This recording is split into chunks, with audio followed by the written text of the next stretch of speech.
That December jobs report that Bob just mentioned saw the pace of hiring slow in the final month of 2017, but it capped a strong year overall for the labor market. In December, non-farm payrolls rose by 148,000, which was below expectations, but the jobless rate remained steady at 4.1%.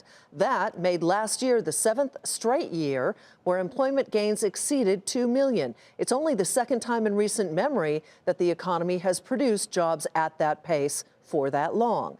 Hampton Pearson takes a look at the nation's employment picture. While there was a winter chill to the pace of hiring in December, job growth in the last 3 months of 2017 averaged more than 200,000 new workers added to payrolls each month. At 4.1%, the unemployment rate is the lowest since 2000. December even saw a slight increase in wages. Average hourly earnings up 2.5% year over year, now just under $27 an hour. We think they continue to grind higher, maybe a little closer to 3% by the end of this year. But I think if you're looking for a takeoff moment, that's probably not what we're going to see. It all adds up, leading economists predict, to a wait-and-see approach from incoming Fed Chairman Jay Powell and monetary policymakers when it comes to tracking interest rate hikes in 2018.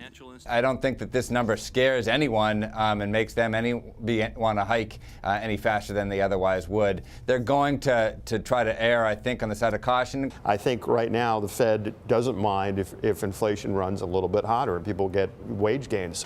Construction and manufacturing led the way in job gains in December, adding 30,000 and 25,000 new workers respectively.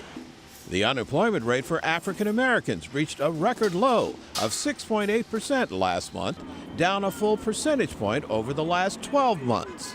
87 months of continuous job growth is an outstanding trend. And to see the African American unemployment rate down below 7, where it had been in the 15% range, is very good news. The biggest job losses occurred among retailers, cutting more than 20,000 workers last month and 67,000 for all of 2017. As 2018 begins, the job story is on 2 tracks. Will the pace of hiring continue to slow down as the labor market nears full employment?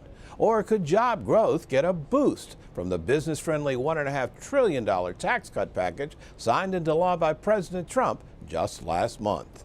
For Nightly Business Report, I'm Hampton Pearson in Washington.